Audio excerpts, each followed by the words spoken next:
नमस्ते एवरीवन।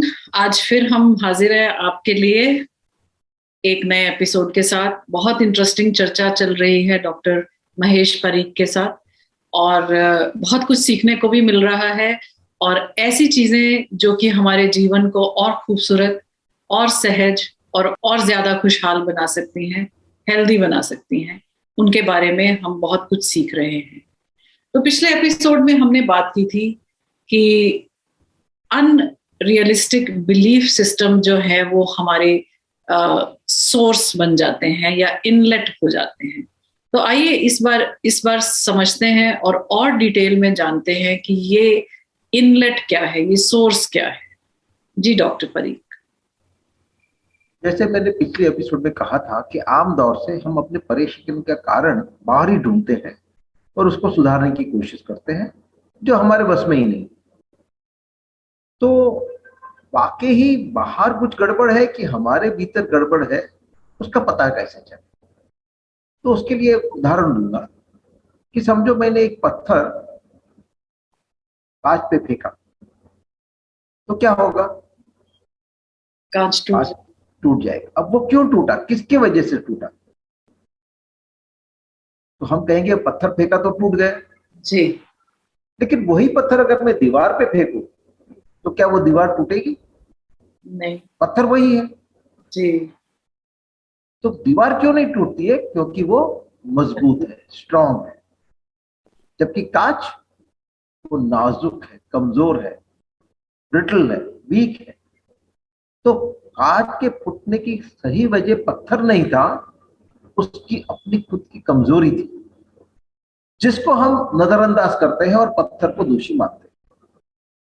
पत्थर ने तो सिर्फ कांच की कमजोरी बाहर निकाल के पता जताई। अब तो तब पता चला, पत्थर पड़ने के पहले भी वो कमजोरी था, लेकिन वो कमजोरी का हमें पता नहीं चला था। जब पत्थर गिरा और वो फूटा तो मालूम पड़ा कि ये तो कमजोर है।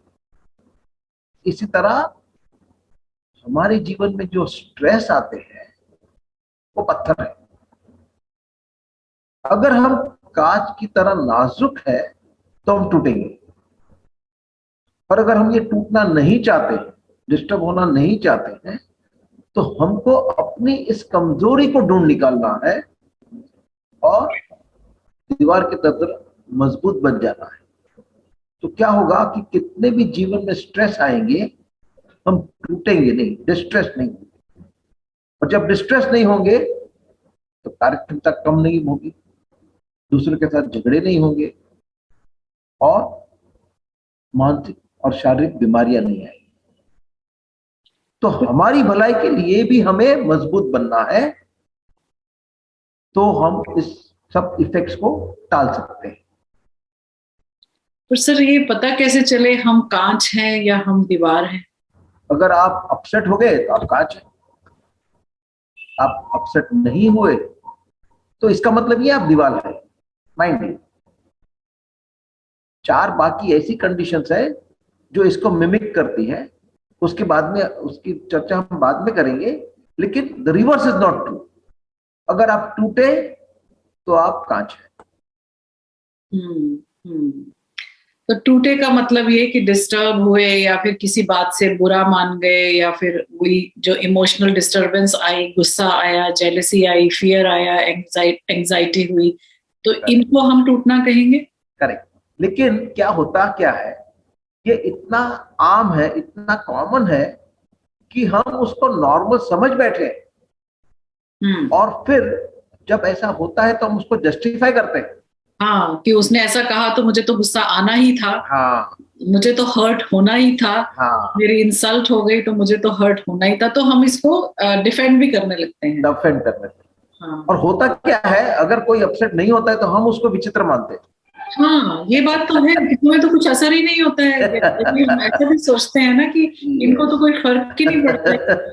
Okay, so this is also a very revealing thing कि जब आपको बुरी लग रही है कोई बात या आप इमोशनली डिस्टर्ब हो रहे हैं। पर सर मैं ये बात पूरी कर लूं कि यदि हमें इमोशनली डिस्टरबेंस हो रही है तो हम ये जान लें कि हम अभी कांच हैं, हमें और मजबूती हासिल करनी है। लेकिन इमोशनल डिस्टरबेंस होना बहुत ही नेचुरल भी लगता है। तो इसका मतलब अभी क्या किया जाए? किसी की बात का बुरा ना मनाया जाए, किसी से गुस्सा ना किया जाए, या कैसे फिर आगे चलेगा? मैं ये नहीं कह रहा हूं कि जो दूसरे कर रहे हैं वो सही है और आप गलत हो। मैं ये कह रहा हूं अगर दूसरे गलत भी है, लेकिन आप अगर उसको रिएक्ट करते हो तो आप में कमजोरी है। हम्म। और अगर आप दूसरों के बोलने से या कुछ करने से अपसेट होना नहीं चाहते हो, तो आपको ये अपनी अंदरूनी कमजोरी को ढूंढ के हटाना है। हम क्या करते हैं, बाहर वालों को बदलाव लाके अपने जैसे बनाना चाहते हैं ताकि हम उससे परेशान ना हो। ये मुमकिन ही नहीं है। हम्म। जैसे मैंने कहा, हम दूसरों का स्टीयरिंग हाथ में लेना चाहते हैं। जी, एक लेवल पे आपकी बात मुझे समझ भी आ रही है, लेकिन बहुत सारे सवाल भी मन में खड़े हो रहे हैं। वो ये कि हमारी जो इमोशंस जागती हैं वो उन्हीं लोगों से जागती हैं जिनसे हम एक्सपेक्ट करते हैं। कि यस। यदि हमारे बच्चे डिसरिस्पेक्ट करते हैं तो हमें बुरा लगता है, हमारे मित्र हमारे साथ सही व्यवहार नहीं करते तो हम हर्ट हो जाते हैं, या फिर हमारे घर के लोग, माता पिता, हस्बैंड, स्पाउसेस, या फिर बॉस कुछ इस तरह से हमारे साथ बिहेव करते हैं तो हम इंसल्टेड या एम्बेरस्ड, या तो ये सारे जो इमोशंस हैं वो हमारे अपने आप के लोगों के साथ जिनसे हम जुड़े हैं, अटैच्ड हैं, या जिनसे हमारी कोई खास तरह की एक्सपेक्टेशंस हैं, तो वैसे लोगों से हमारे इमोशंस जागते हैं। तो इस बारे में आप क्या कहना चाहेंगे? कि ये हमारे नजदीक है, इसलिए हम चाहते हैं कि उनको हमारा ख्याल रखना चाहिए जी। जैसे हम उनका ख्याल रखते हैं। जी। कई बार तो ऐसा होता है कि जब हम ख्याल रखने जाते हैं, उनको वो ख्याल चाहिए भी नहीं। जैसे कई बार माँ कहती है कि मैं कितना मर मर के आपके लिए इतना खाना बना रही हूँ, लेकिन आप देर से आते हो, खाना भी नहीं खाते, बाहर से खा के आते हो। तो वो चाहती है कि वो जो प्रेम से उसने बनाया है वो बच्चे खाए, और बच्चे वो नहीं चाहते हैं। बच्चे चाहते हैं अपने मित्रों के साथ खाना। तो हर अब दोनों एक दूसरे को बदलना चाहते हैं, और फिर जनरेशन गैप बढ़ जाता है। जी। जी, ये बात सही है। सर, अभी इमोशंस की बात आई तो मुझे एक और सवाल आ गया। हालांकि ये बात बहुत इंटरेस्टिंग भी चल रही है, क्योंकि अ, अक्सर हम लोग जो हमारे जो प्रॉब्लम्स हैं, इंटरपर्सनल प्रॉब्लम्स भी हैं, या फिर हमारे मन की जो गहराइयों में जो समस्याएं आती हैं वो भी इसी वजह से हैं, क्योंकि हम हर्ट हैं, हम एंग्री हैं, हम जेलस हैं, हम अ, दूसरों से जो हमें एक्सपेक्टेशंस हैं वो मिल नहीं पा रही हैं।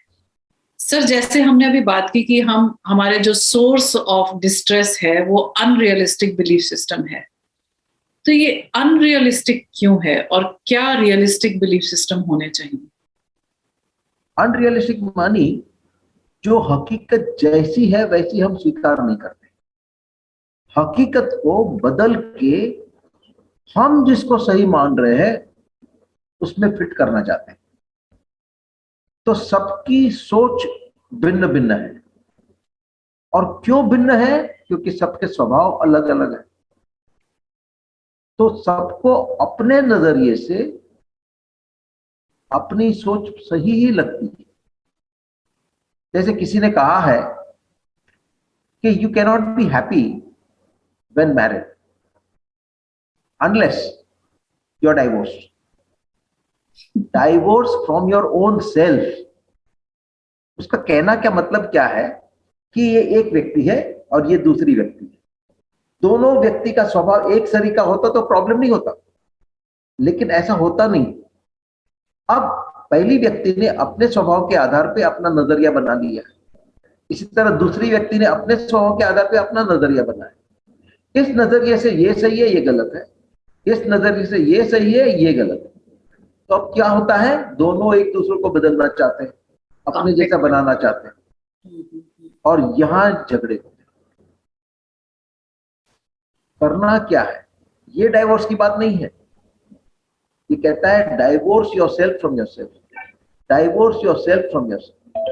मानी अपने नजरिए को अपने स्वभाव के इर्द गिर्द मत बनाओ।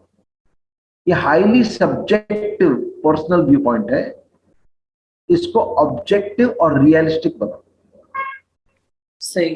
इस नजरिए से ये भी सही है, ये भी सही है, फिर झगड़ा किस बात का? तो सर ये बात सही है कि हमें अपना नजरिया जो है वो बहुत रियलिस्टिक रखना है और दूसरों के नजरिए को भी अंडरस्टैंड करना है। तो ये बात आपने बताई कि सबका नजरिया, सबका बिलीफ सिस्टम अपना अपना होता है, क्योंकि हर इंसान डिफरेंट है। इसके साथ ही मेरे मन में एक और सवाल आया है कि क्यों हम सब लोग डिफरेंट हैं? क्या हमारी पर्सनालिटीज डिफरेंट हैं? क्यों हम लोग अलग अलग तरह से सोचते हैं और अलग अलग तरह से जिंदगी को देखते हैं? इस बारे में हम डिटेल में चर्चा करेंगे अगले एपिसोड में कि हमारे जो रियलिस्टिक बिलीव्स और अनरियलिस्टिक बिलीव्स डिफरेंट क्यों हो जाते हैं। थैंक यू डॉक्टर साहब for giving us lot of information, lot of food for thought. अगले एपिसोड में आपसे सवाल करूंगी कि हम डिफरेंट क्यों हैं और डिफरेंट पर्सनालिटीज कौन कौन सी होती हैं और उनके साथ हमें कैसे बिहेव करना है। Sure. Thank you so much.